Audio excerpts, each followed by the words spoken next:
1952 में इंडिया की अपनी ही गवर्नमेंट ने अपने ही देश में हिंदी फिल्म सॉन्ग्स बैन कर दिए थे और उस एक डिसीजन ने बॉलीवुड हिस्ट्री बदल दी। नए नए आजाद हुए थे हम। इंफॉर्मेशन मिनिस्टर बीवी केसकर को फिल्मी गाने वल्गर लगते थे। उन्होंने रेडियो पर म्यूजिक की टाइमिंग इतनी कम कर दी और सिंगर्स के नाम लेने पर बैन लगा दिया कि गुस्से में आकर बॉलीवुड प्रोड्यूसर्स ने अपना म्यूजिक ही विड्रॉ कर लिया। ऑल इंडिया रेडियो से फिल्म म्यूजिक गायब। लता मंगेशकर, रफ़ी, नौशाद सब साइलेंट। सिर्फ क्लासिकल म्यूजिक बचा। अब सोचो, ये वो वक्त था जब रेडियो ही पूरा एंटरटेनमेंट था, टेलीविजन नहीं था और गवर्नमेंट ने वो भी छीन लिया। लेकिन एक छोटी सी आइलैंड ने देख लिया था यह मौका। श्रीलंका में था रेडियो सीलोन, एक स्टेशन जो वर्ल्ड वॉर II के वक्त ब्रिटिश आर्मी ने बनाया था। उनके पास था एक वर्ल्ड वॉर II का मिलिट्री ट्रांसमीटर, इतना पावरफुल कि पूरे इंडिया में सिग्नल जाते थे। दिसंबर 1952 लॉन्च हुआ बिनाका गीतमाला। होस्ट था एक 20 साल का लड़का अमीन सयानी। हेलो बहनों और भाइयों। और फिर जो हुआ वो इनक्रेडिबल है। पूरा इंडिया हर हफ्ते बुधवार के दिन रात 8 बजे अपने रेडियो के पास बैठ जाता था। गलियां सूनी हो जाती, बिल्कुल वैसे ही जैसे बाद में रामायण और महाभारत के वक्त होती थी। एक बार शो को 65,000 चिट्ठियां एक हफ्ते में मिली। एक शहर था झुमरी तलैया।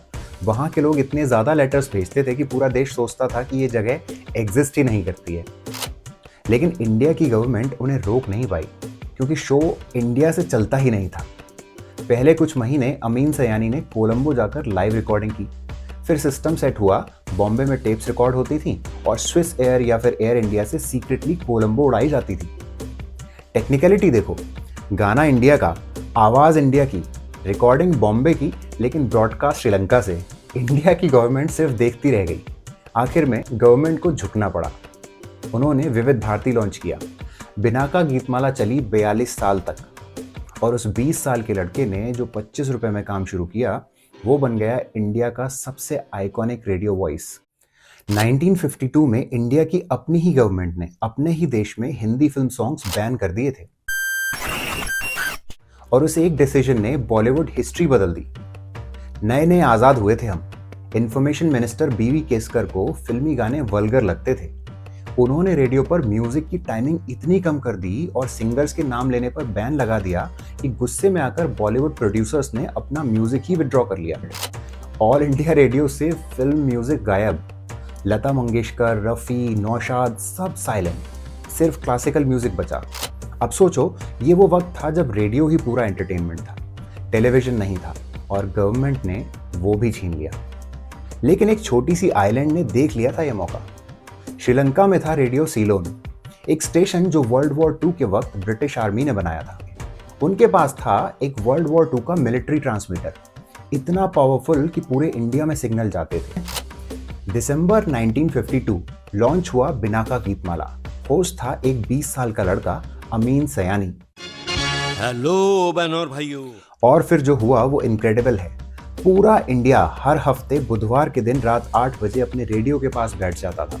गलियां सूनी हो जाती, बिल्कुल वैसे ही जैसे बाद में रामायण और महाभारत के वक्त होती थी। एक बार शो को 65,000 चिट्ठियां एक हफ्ते में मिली। एक शहर था झुमरी तलैया। वहां के लोग इतने ज्यादा लेटर्स भेजते थे कि पूरा देश सोचता था कि ये जगह एग्जिस्ट ही नहीं करती है। लेकिन इंडिया की गवर्नमेंट उन्हें रोक नहीं पाई, क्योंकि शो इंडिया से चलता ही नहीं था। पहले कुछ महीने अमीन सयानी ने कोलंबो जाकर लाइव रिकॉर्डिंग की। फिर सिस्टम सेट हुआ, बॉम्बे में टेप्स रिकॉर्ड होती थी और स्विस एयर या फिर एयर इंडिया से सीक्रेटली कोलंबो उड़ाई जाती थी। टेक्निकलिटी देखो, गाना इंडिया का, आवाज इंडिया की, रिकॉर्डिंग बॉम्बे की, लेकिन ब्रॉडकास्ट श्रीलंका से। इंडिया की गवर्नमेंट सिर्फ देखती रह गई। आखिर में गवर्नमेंट को झुकना पड़ा। उन्होंने विविध भारती लॉन्च किया। बिनाका गीतमाला चली 42 साल तक और उस 20 साल के लड़के ने जो 25 रुपए में काम शुरू किया, वो बन गया इंडिया का सबसे आइकॉनिक रेडियो वॉइस। 1952 में इंडिया की अपनी ही गवर्नमेंट ने अपने ही देश में हिंदी फिल्म सॉन्ग्स बैन कर दिए थे और उस एक डिसीजन ने बॉलीवुड हिस्ट्री बदल दी। नए नए आजाद हुए थे हम। इंफॉर्मेशन मिनिस्टर बीवी केसकर को फिल्मी गाने वल्गर लगते थे।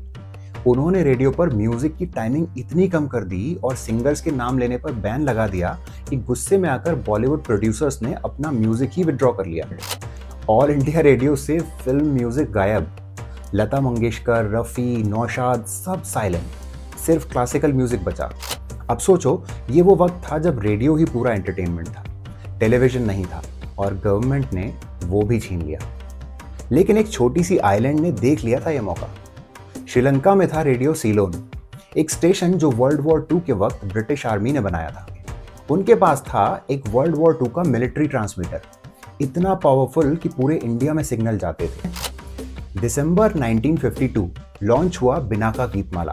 होस्ट था एक 20 साल का लड़का अमीन सयानी। हेलो बहनों और भाइयों। और फिर जो हुआ वो इनक्रेडिबल है।